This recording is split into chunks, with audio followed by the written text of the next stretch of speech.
मजबूत भारत, सशक्त लोकतंत्र और निर्णायक सरकार से भी भारत विरोधी लोगों को हमेशा दिक्कत और तकलीफ रही है। दुर्भाग्य की बात यह है कि इन देश विरोधी गतिविधियों में देश की सबसे पुरानी पार्टी कांग्रेस पार्टी भी अब शामिल हो गई है। जनता द्वारा बार बार नकार दिए जाने के बाद अब राहुल गांधी इस देश विरोधी टूल किट का परमानेंट हिस्सा बन गए हैं। एक ओर आज भारत जहां प्रधानमंत्री मोदी जी के नेतृत्व में दुनिया की 5वीं सबसे बड़ी आर्थिक महाशक्ति बन रही है, वहीं जहां G20 की बैठक आज भारत में हो रही है, वहीं दूसरी ओर राहुल गांधी विदेशी धरती पर देश का अपमान कर रहे हैं, सदन का अपमान कर रहे हैं, देश की पूर्ण बहुमत से चुनी हुई सरकार का अपमान कर रहे हैं और देश के 130 करोड़ जनता का अपमान कर रहे हैं। ये देशद्रोहियों के हाथों को मजबूत करना नहीं है तो और क्या है।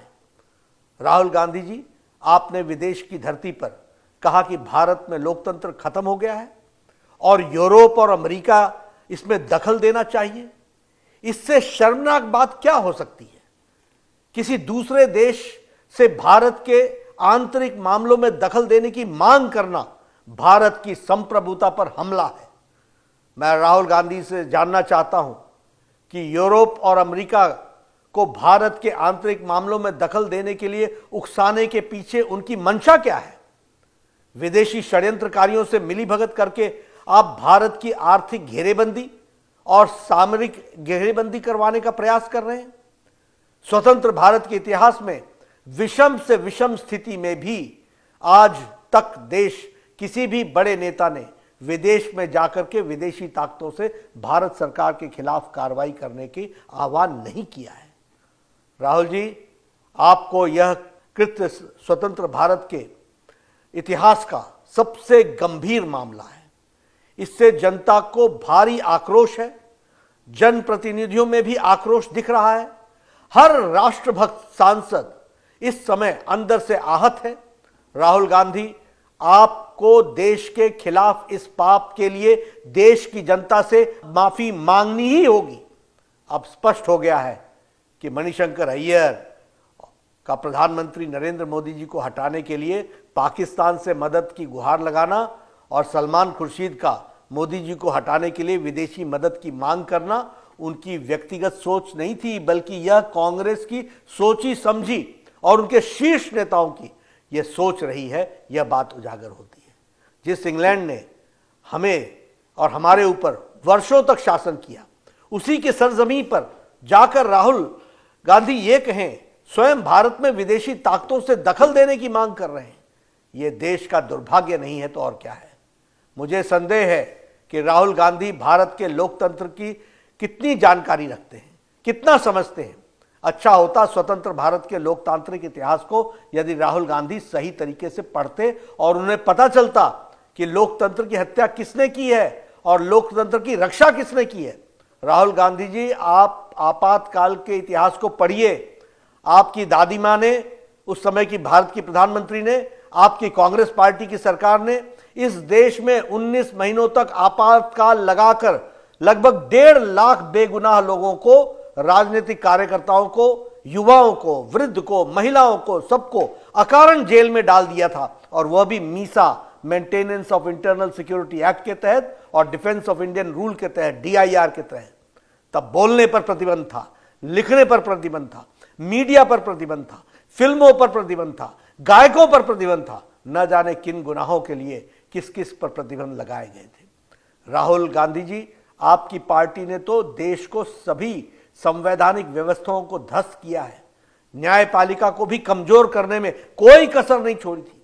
आपकी सरकारों ने लगभग 90 बार राष्ट्रपति शासन लगाकर चुनी हुई लोकतांत्रिक सरकारों को बेवजह बर्खास्त किया है। यह होती है लोकतंत्र की हत्या। राहुल जी, आपकी पार्टी के द्वारा जिस ढंग से आपातकाल को लगाकर देश के संविधान को समाप्त करने का प्रयास किया गया, उसका प्रतिकार इसी देश की जनता ने किया था। आपके शासन को उखाड़ फेंका था, किसी विदेशी ताकत ने नहीं। राहुल गांधी जी, आप विदेशी धरती पर भारत को बदनाम कर रहे हैं, जबकि आज दुनिया में भारत को सलाम कर रही है दुनिया। इटली के PM ने हमारे प्रधानमंत्री नरेंद्र मोदी जी को सबसे लवेबल पीएम कहा है। वर्ल्ड बैंक से लेकर आईएमएफ तक ने भारत के विकास गाथा की सराहना की है। जर्मनी के चांसलर ने भारत के विकास को अद्भुत बताया है। अमेरिका, फ्रांस, जापान, ऑस्ट्रेलिया, रूस, ब्रिटेन, यूएई, सऊदी अरब सहित तमाम देश प्रधानमंत्री नरेंद्र मोदी जी के नेतृत्व की सराहना कर रहे हैं। लेकिन राहुल गांधी जी, देश का अपमान आप कर रहे हैं। यह है राहुल गांधी की समझ। यह है राहुल गांधी कहते हैं कि भारत राष्ट्र नहीं बल्कि राज्यों का एक संघ है, जिसे राष्ट्र के रूप में भारत में विश्वास ही नहीं है। उसकी सोच पर क्या कहा जा सकता है। Rahul Gandhi ji, Bharat mother of democracy है, जिसने पूरी दुनिया को लोकतंत्र की शिक्षा दी है। दुनिया की कोई ताकत भारत के लोकतांत्रिक परंपराओं को नुकसान नहीं पहुंचा सकती है। राहुल गांधी, आज आपको, आपकी पार्टी की देश में कोई सुनता नहीं है। देश की जनता आप पर विश्वास नहीं करती है। यही कारण है कि आज आपकी पार्टी को देश से लगभग सफाया हो चुका है। जब भी भारत में संसद का सत्र शुरू होने वाला होता है, देश विरोधी टूलकिट गैंग अचानक से एक्टिव हो जाती है। कभी पेगासस की झूठी रिपोर्ट पब्लिश हो जाती है, कभी आंदोलन को भड़काया जाता है, कभी कोई डॉक्यूमेंट्री आ जाती है, कभी कोई विदेशी अखबार की रिपोर्ट को लेकर हंगामा किया जाता है। कहा जाता है कि ताली एक हाथ से नहीं बजती है, मगर मुझे ऐसा लगता है कि यह एक हाथ तो 7 समुद्र पार और दूसरा यहाँ के दोनों मिलकर के ऐसी ताली बजाते हैं। अपने देश को भी बदनाम कर रहे हैं। और मुझे इसमें कोई संकोच नहीं होता कि आखिर भारत विरोधी जॉर्ज सोरस और राहुल गांधी की भाषा एक जैसी क्यों है। आखिर क्यों पाकिस्तान और कांग्रेस की भाषा एक जैसी है। आखिर क्यों देश विरोधी कांग्रेस नेताओं की भाषा एक जैसी है। विदेशी ताकतें भारत में को कमजोर और मजबूर गठबंधन की सरकार चाहती है, ताकि वे अपनी आवश्यकताओं के अनुसार अपने फायदे में सरकार का उपयोग कर सकें। भारत को कमजोर और डीप स्टेट का षड्यंत्र है, जिसमें कांग्रेस सहित तथाकथित लेफ्ट लिबरल्स मिले हुए हैं। पर इस देश के करोड़ों देशभक्त नागरिक कांग्रेस और विदेशी षड्यंत्रकारियों की इन मंसूबों को कभी कामयाब नहीं होने देंगे। राहुल गांधी, आपको देश के खिलाफ इस पाप के लिए देश की जनता से माफी मांगनी ही होगी।